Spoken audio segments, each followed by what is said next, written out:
சரி, இப்போ இந்த ஒரு விஷயம்லாம் பண்ணியாச்சு. இதில மைனஸ் அப்படின்னு பார்த்தீங்கன்னா, பட்ஜெட்ல எடுத்த படம். பட்ஜெட்ல எடுத்தாலும் ஒரு கதைய நேர்த்தியா எடுக்கணும்னு நெனச்சா, அந்த இயக்குனர் கதைய நம்ம ஓவரா வந்து போட்டு கொட்டுன்னு கொட்டிக்கிட்டு இருக்க வேண்டிய அவசியம் இல்ல. இந்த படம் இவ்வளோதான் அப்படிங்கிறது நம்ம பார்க்கும்போதே தெரிஞ்சு போச்சு. மைனஸ் அப்படின்னு பார்த்தீங்கன்னா, ரெகுலரா மலையாள சினிமா அப்படின்னும்போது, மலையாள சினிமால ஒரு ஸ்லோனஸ் இருக்கும். பட் இந்த படத்தில டெட் ஸ்லோ இருக்கு.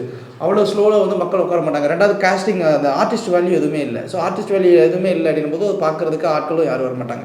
அத தாண்டி இந்த படத்தில பார்க்கறதுக்கு என்னன்னா, ஃபிளாஷ்பேக்ல ஒரு விஷயம் சொல்லுவாங்க. அந்த ஒரு விஷயத்த நான் ஏன் இப்ப சொல்ல வரேன்னா, ஆரம்பத்திலேயே சொன்ன மாரி ஹாலோகாஸ்ட் அப்படிங்கிறது மீனிங் என்ன அப்படின்னு நம்ம Googleல சர்ச் பண்ணி பார்த்தோம்னு வச்சுக்கோங்களேன், நெருப்பில் பற்ற வைக்கப்பட்ட, தீ வைக்கப்பட்ட அப்படின்னு வருது. இந்த ஹாலோகாஸ்ட் அப்படிங்கிற அந்த ஒரு வார்த்தை என்ன அப்படின்னா, 2ஆம் உலகப் போரின் போது ஹிட்லருடைய அந்த படைகளால தீக்கிரையாக்கப்படுற மனிதர்கள் இவங்கள எல்லாமே ஹாலோகாஸ்ட் டெத் அப்படின்னு சொல்லுவாங்க.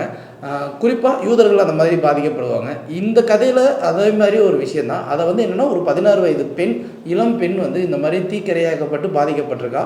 அவளுடைய ஆவி 6 நாளுக்குள்ள இன்னொரு விஷயத்துல தெரிஞ்சுக்கிறணும். இன்னொரு உடம்புல புகுந்து அதன் மூலமா அவருடைய ஆசைய நிறைவேத்திக்கணும்னு முயற்சி பண்றா.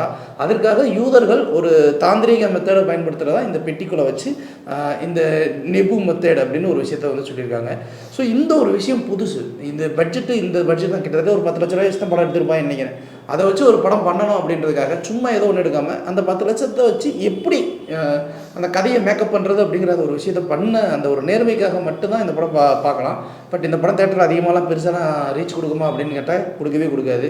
ஏதாவது ஓடிடில ரிலீஸ் ஆகும், கண்டிப்பா பாருங்க. அந்த ஓடிடில பார்க்கும்போது இந்த படம் நல்லாயிருக்கும். ஏன்னா தியேட்டர்ல போய் பார்க்குற அளவுக்கு ஒர்த்தா அப்படின்னு கேட்டீங்கன்னா, அந்த அளவுக்கு ஒர்த்து இல்லைன்னு தான் நானே சொல்லுவேன். ஆனா, இந்த படத்துல வந்து ஒரு ஒரு மெசேஜ் இருக்கு இல்லையா? அந்த மெசேஜ் ஒரு நல்ல மெசேஜ். நீங்க கன்டென்ட் வைஸா பார்க்கும்போது, மேபி உங்களுக்கு சில விஷயங்கள் வந்து யோசிக்க வைக்கும். அதுக்காக தான் இந்த எக்ஸார்சிசம்லாம் ரொம்ப ஆதி காலத்துல பழகிப்போன ஒரு விஷயம். ஆனா, அந்த எக்ஸார்சிஸத்தெல்லாம் பார்க்காம ஒரு விஷயத்துக்காக நம்ம பார்க்குறோம் அப்படின்னா, அது பார்க்கலாம். மத்தபடி ஹாலோகாஸ்ட் அப்படிங்கிறது இந்த பேருக்கு மட்டுமே தவிர, படத்துல பெருசா ஒண்ணுமே இல்ல. ஆனா, இந்த கன்டென்ட்க்காக, இதோட நேர்மைக்காக படத்த ஒரு தடவ நம்ம பார்க்கலாம்.